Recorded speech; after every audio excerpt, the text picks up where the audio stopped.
Bismillahirrahmanirrahim. Assalamualaikum warahmatullahi wabarakatuh. Terlebih dahulu saya memperkenalkan nama saya. Nurman dari cabang Malang. Dalam hal ini saya akan mereview kembali materi yang telah disampaikan oleh Abangda pemateri bahwa tentang KMO yang kedua, yaitu menjawab organisasi dalam era Society 5.0. Untuk memenuhi tugas daripada Intermediate Training HMI cabang persiapan Blitar. Untuk itu langsung saja pada intinya. Yang pertama itu pemateri itu menyampaikan seputar berdasarkan kontekstual, berdasarkan kejadian ataupun yang terjadi di ranah sosial.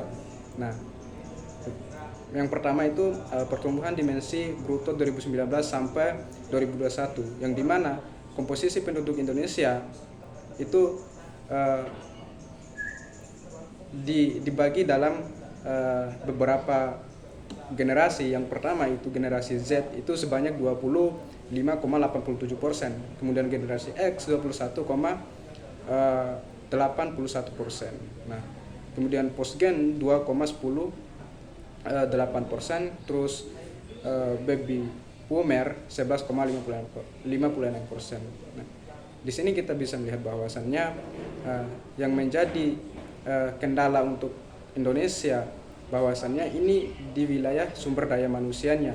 Bagaimana Indonesia mampu memainkan taktik dan memainkan konsep untuk membangun sumber daya manusia yang kompatibel untuk menjawab tantangan zaman yang dimana zaman ini adalah zaman industri society 4.0. Kemudian dilihat dari pertumbuhan ekonomi triwulan 1 sampai 2021 menurut lapangan usaha bahwasannya pertanian itu menduduki 2,95%, kemudian pertambangan minus 2,02%. Industri pengolahan min 1,38%, kemudian konstruksi itu 0,79%, kemudian perdagangan minus 1,32%. Di sini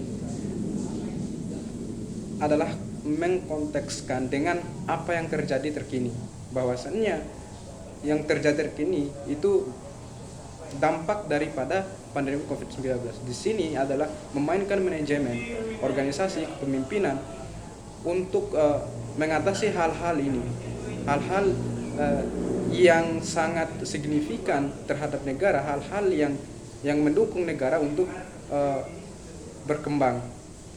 Kemudian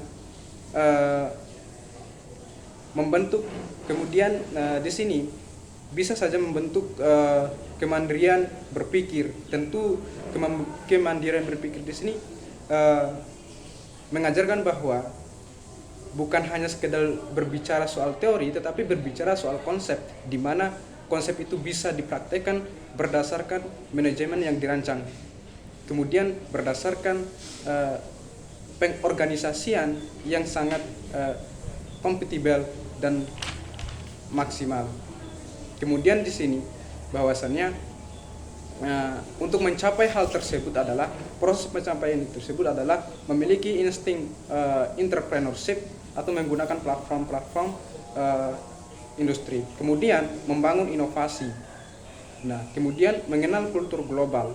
Bukan hanya kita mengenal kultur secara nasional, tetapi kultur global kita harus memahami untuk mempertimbangkan segala bentuk daripada kultur global yang masuk di Indonesia. Kemudian mampu mencari keunggulan lokal agar mampu bersaing secara global. Artinya di balik itu semua ada keunggulan lokal yang kita gali lalu kita kembangkan untuk menuju bangsa dan negara yang berkemajuan. Mungkin itu saja dari penyampaian review singkat daripada saya. terkait menjawab organisasi manajemen organisasi dalam menjawab era asosiasi 5.0. Mungkin itu saja. Bila taufiq wal hidayah. Wassalamualaikum warahmatullahi wabarakatuh.